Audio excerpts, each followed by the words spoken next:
નમસ્કાર, spark today ન્યૂઝમાં આપનું સ્વાગત છે। હાલ જે પ્રકારે કહી શકાય કે ગુજરાતમાં ભારે વરસાદની આગાહી કરવામાં આવી છે, ત્યારે વડોદરાના આજવા સરોવર ખાતે સ્પાર્ક ટુડે ન્યૂઝની ટીમ પહોંચી છે। આપ જુઓ કે જે પ્રકારે આ આહલાદક દ્રશ્યો સામે આવી રહ્યા છે કે જે એ જમાનાની જો વાત કરીએ, એ સમયની વાત કરીએ તો રાજા મહારાજાઓએ જે આ સરોવર ગાયકવાડ મહારાજાએ જે આ સરોવર તૈયાર કરવામાં આવ્યું હતું અને ત્યારે અત્યારેની પરિસ્થિતિ આપ જુઓ કે જે પ્રકારે ઉપરવાસમાં વરસાદ વરસી રહ્યો છે। જો કે હાલ આજવાની સપાટી 210 ફૂટ પહોંચી છે અને આ સીધા દ્રશ્યો અહીંયા સામે આવી રહ્યા છે। જો કે ઉપરવાસમાં જે વરસાદ વરસી રહ્યો છે ને સીધું પાણી આજવામાં આવી રહ્યું છે। હાલ આજવાના તમામ ગેટ છે તે બંધ છે, કોઈ ગભરાવાની વડોદરાવાસીઓએ જરૂર નથી, પરંતુ ઉપરવાસમાં જો વરસાદ વરસશે અને જેમ જેમ પાણી સરોવરમાં આવતું હશે તો આપ જોઈ શકાય છે કે આ ડેમની સપાટી વધશે। અત્યારે 210 ફૂટ પર આજવાની સપાટી જોવા મળી રહી છે। 212 થશે એટલે ઓટોમેટિક આ દરવાજા ખુલશે અને પાણી આ વિશ્વામિત્રી નદીમાં છોડવામાં આવશે। આપ જુઓ કે જે પ્રકારે આ દ્રશ્યો સામે આવી રહ્યા છે કે આજવા સરોવરના એ વખતનું આ સરોવર કે જ્યાં ગાયકવાડ મહારાજાએ આ સરોવર તૈયાર કર્યું હતું। આપ જો કે ઉપરવાસમાં વરસાદ વરસી રહ્યો છે, ખૂબ મોટા પ્રમાણમાં વરસાદ વરસ્યો છે। આપ જો કે પંચમહાલની જો વાત કરીએ તો હાલોલ, પાવાગઢ સહિત તમામ જગ્યાઓ પર આ વરસાદ મેઘરાજાએ મેઘતાંડવ મચાવ્યો છે અને તેનું સીધું પાણી આ આજવામાં આવી રહ્યું છે અને આજવાનું પાણી આ વિશ્વામિત્રીમાંથી પસાર થઈને વહી જશે। એટલે આ પ્રકારે અહીંયા આયોજન થયું છે। આપ જુઓ કે જે આ 62 દરવાજા અત્યારે મારા કેમેરામેનને કહીશ કે બતાવે કે જે પ્રકારે આ 62 દરવાજા અત્યારે હાલ તો બંધ છે, પરંતુ કોઈ પણ પ્રકારની અત્યારે ગભરાવાની જે જરૂર નથી, પરંતુ ચોક્કસથી કહી શકાય કે આ 210 ફૂટે આજવા સરોવરની સપાટી પહોંચી છે। આપ જો કે જે 62 દરવાજા અહીંયા હાલ અત્યારે બંધ જોવા મળી રહ્યા છે। જો કે જે પાણી છે ઓવરફ્લો થઈને સીધું આ અહીંથી આમ વિશ્વામિત્રી નદીમાં વહી જતું હોય છે। ઉપરવાસમાં વરસાદ ખૂબ મોટા પ્રમાણમાં જોવા મળી રહ્યો છે। જે પ્રકારે વાત કરીએ તો હાલ અત્યારે જે પ્રકારે મહાનગરપાલિકા દ્વારા અહીંયા પંપ લગાવવાની પણ કાર્યવાહી ચાલી રહી છે। આપ જુઓ કે જે પ્રકારે આ 210 ફૂટ તે આ આજવા સરોવર પહોંચ્યું છે અને આ સીધું પાણી આ અહીંથી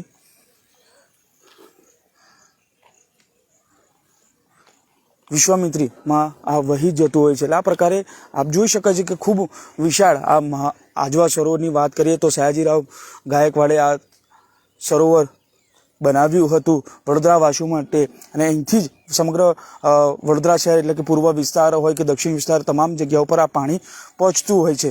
ત્યારે આપ જોઈ શકાય છે જે તૈયારીઓ અહીંયા વડોદરા મહાનગરપાલિકા દ્વારા કરવામાં આવી છે। હાલ તમામ દરવાજા બંધ જોવા મળી રહ્યા છે। અત્યારે પણ જે પ્રકારે આ વરસાદે વિરામ લીધો છે એટલે તંત્રએ પણ હાશકારો અનુભવ કર્યો છે, પરંતુ ચોક્કસથી જો હજુ પણ ઉપરવાસમાં વરસાદ વરસશે તો 100% આ આજવામાંથી પાણી બહાર છોડવામાં આવશે। આપ જુઓ કે જે પ્રકારે વડોદરાની વાત કરીએ તો જે વિશ્વામિત્રી નદી કાલાઘોડા પરથી જે પસાર થાય અત્યારે તેની સપાટી 12 ફૂટે પહોંચી છે। ત્યારે સામાજિક કાર્યકર પણ છે, તેમની સાથે પણ વાત કરવાનો પ્રયત્ન કરીશું। અતુલભાઈ, શું કહેશો? 210 આજવા અને વિશ્વામિત્રી વાત કરીએ તો 12 ફૂટની આજુબાજુ જોવા મળી રહી છે। આ જે સર સયાજીરાવ ગાયકવાડે આ બનાવ્યું હતું, જો કે આહલાદક દ્રશ્યો સામે આવે છે, પરંતુ અત્યારે વરસાદ 7 દિવસ અતિ ભારે કહેવામાં આવી રહ્યું છે। શું માનવું છે આપને? હવે જો આ વરસાદ વધશે ઉપરવાસમાં તો વડોદરામાં શું થશે? જે રીતના આપણે હાલ આજવા ડેમ પર આવ્યા છે ને જોઈ શકીએ છીએ કે 62 દરવાજાનું નિરીક્ષણ પણ કરી રહ્યા છે, કામગીરી ચાલુ છે અને આજવા ડેમની સપાટી 210.5 છે, જ્યારે કાલાઘોડા 12.43 પર વિશ્વામિત્રી નદી વહી રહી છે. ઉપરવાસમાં વરસાદ થોડો ઘણો ચાલુ છે, વડોદરા શહેરી વિસ્તારમાં થોડો ઘણો બંધ છે. અને જે રીતની 7 દિવસની આગાહી હતી, આગાહી જોવા જઈએ તો અત્યારે 210.5 એ પણ આપણા માટે ચિંતાજનક છે કે જો વરસાદ વધુ પડે તો 212 પછી દરવાજા ખોલતા હોય છે અને તમામ પાણી વિશ્વામિત્રી નદીમાં જતું હોય છે. એટલે અત્યારે આજવા ડેમથી કોઈ પાણી છોડવામાં આવી નથી રહ્યું, પરંતુ વરસાદના જે પાણી છે એ પાણી જ વિશ્વામિત્રી નદીમાં ફરી રહ્યા છે. 210.5 એટલે 2 ફૂટનો હજુ વરસાદ, એટલે આજવા સરોવર 2 એટલે વિશ્વામિત્રીને વાર લાગે. પરંતુ જે રીતની વરસાદની વાત છે, 7 દિવસનું વાતાવરણ જ્યારે વરસાદી બન્યું છે અને જો તોફાની વરસાદ પડે તો વિશ્વામિત્રી નદીની સપાટી પણ વધી શકે છે અને આજવા ડેમની સપાટી પણ વધી શકે છે. ગઈકાલે જોયું કે આપણે પાછળ પેલા ગુતાલને તમામ ગામોમાં પણ પાણી ફરી વળ્યા હતા. ક્યાંક ને ક્યાંક જો વરસાદ ન પડે તો ડેમની સપાટી 210 રહેશે, પરંતુ વરસાદ પડે તો 212ની ઉપર થાય તો વિશ્વામિત્રી નદીમાં પૂરના પાણી આવી શકે છે અને લોકોને તકલીફ પણ પડી શકે છે. સાથે આપણે જે જોયું અત્યારે જે કામગીરી અહીંયા ચાલી રહી છે, વડોદરા મહાનગરપાલિકા કે દરવાજાની જે પમ્પિંગને બધું કામગીરી ચાલી રહી છે, ઓઇલ ગિરીસનું કામગીરી ચાલી રહી છે. ક્યાંક ને ક્યાંક વડોદરા મહાનગરપાલિકાની તૈયારીઓ ફૂલ જોશમાં છે, પરંતુ હવે વાતાવરણ પર બધો આધાર છે. વરસાદ પડી જાય તો વડોદરા શહેરની પવિત્ર વિશ્વામિત્રીમાં પાણી આવે અને નીચાણવાળા ભાગોમાં પાણી ઘૂસી જાય અને લોકોને ઝૂંપડા હોય, મકાનો હોય, ખાલી કરવા પડે. બીજી બાજુ વડોદરા મહાનગરપાલિકા 2-3 દિવસથી ખાડા પૂરવાનું આયોજન ચાલુ કર્યું છે. ખાડાઓ પૂરી રહ્યા છે અને જે નદીને પહોળીને કરવાનો પ્રયાસ કર્યો હતો ત્યાં જોવા જઈએ તો નદીને પહોળી કરી રહ્યા છે, પરંતુ જે કિનારે દિવાલો બનાવી હતી ક્યાંક ને ક્યાંક માટી ઓગળી રહી છે. એટલે કોર્પોરેશન પણ ચિંતામાં છે તેવું કહી શકાય. મહત્વની બાબત છે કે આજે જ્યારે સ્પાર્કની ટીમ આવી છે આજવા સરોવર અને 210.5 આજવા ડેમની સપાટી છે, ભયજનક સપાટી અત્યારે નથી, પરંતુ જો વરસાદ પડે તો ભયજનક સપાટી પણ આજવા સરોવર ડેમની થઈ શકે છે. બિલકુલ અતુલભાઈ, સવાલ એ છે કે અત્યારે તો 210 છે, માત્ર 2 ફૂટ જ બાકી છે. જો ઉપરવાસમાં વરસાદ વરસ્યો તો 100% આજવાના તમામ દરવાજા ખોલવા પડશે, તો પછી વડોદરાની શું હાલત થશે? હા, જે રીતના 210 છે અત્યારે 0.5 છે ને વરસાદ જો પડે તો ડેમની સપાટી વધી જાય તો પાણી છોડવું જ પડે ને પાણી વિશ્વામિત્રી નદીમાં આવે. નદીમાં આવે એટલે ક્યાંક ને ક્યાંક જે નીચાણવાળા વિસ્તારો છે એમાં પાણી ભરાઈ જવાની પરિસ્થિતિ સર્જાય. બીજી બાજુ કોર્પોરેશને એ પણ તૈયારી કરી છે કે વધારે પાણી એના માટે નદીને પહોળી કરી છે, પરંતુ ક્યાંક ક્યાંક જગ્યાએ જે ઇનલીગલી દબાણો છે, દબાણો દૂર કર્યા નથી, એના કારણે પણ પાછું પાણી ઓવરફ્લો થઈ શકે છે. હવે અમાસ હતી, અમાસ ગઈકાલની નીકળી ગઈ છે, તો એવું કહી શકાય કે કદાચ હવે વરસાદ પડે તો પાણી ધીરે ધીરે આજવા સરોવરમાંથી કાઢીને જનતાને કે જે નીચાણવાળા ભાગોમાં લોકો રહે છે એમને નડે નહીં. જે તે કમિશનર પણ દોડધામ કરી રહ્યા છે, ઘણી સારી બાબત છે, પરંતુ ક્યાંક ને ક્યાંક કુદરતનો કહેર છે અને કુદરતના કહેરનું કંઈ કહી ના શકાય. આજે આજવા 210.5 છે, તો જે બી જનતા આપણા સ્પાર્ક ન્યૂઝથી જોતી હશે એમને પણ આજવા સરોવરના દર્શન થતા હશે અને ક્યાંક ને ક્યાંક ચિંતા પણ થતી હશે કે 210 એટલે 2 ફૂટ હજુ જરૂરી છે અને વરસાદ જો ઉપરવાસમાં પડે તો 212 થઈ શકે છે અને 212 થયા પછી આજવા સરોવર ડેમનું પાણી ધીરે ધીરે વિશ્વામિત્રી નદીમાં છોડતા હોય છે. અત્યારે કોઈ પાણી છોડતા નથી, આ કુદરતી પાણી જે વરસાદના પાણી જે ફરી રહ્યા છે, પરંતુ જો આજવાનું પાણી છોડે તો નીચાણવાળા ભાગોમાં તકલીફ પડી શકે છે.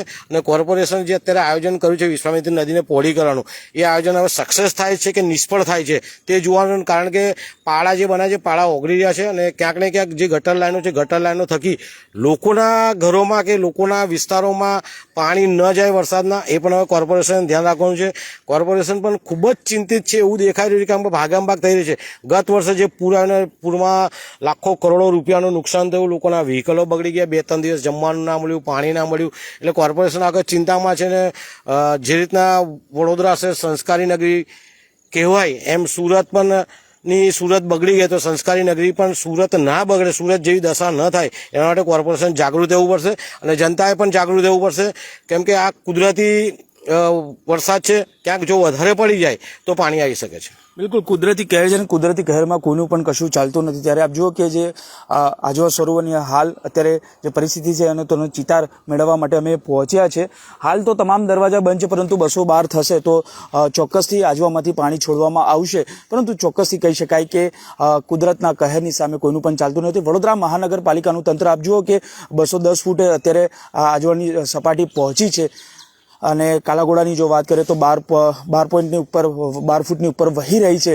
પરંતુ ચોક્કસથી જે પ્રકારે આ ઉપરવાસમાં અત્યારે હાલ વરસાદ ધીમી ધારે પણ વરસી રહ્યો છે. જો ઉપરવાસમાં વધુ વરસાદ રહ્યો તો આજવા સરોવરમાં પાણી આવશે અને પાણી આવવાથી આ આજવા સરોવરનું પાણી 212 ફૂટ ઉપર વહેશે તો ચોક્કસથી આ દરવાજા ખોલવામાં આવશે ને આ પાણી ખોલવામાં આવશે એટલે પાણી વિશ્વામિત્રી નદીમાં છોડવામાં આવશે.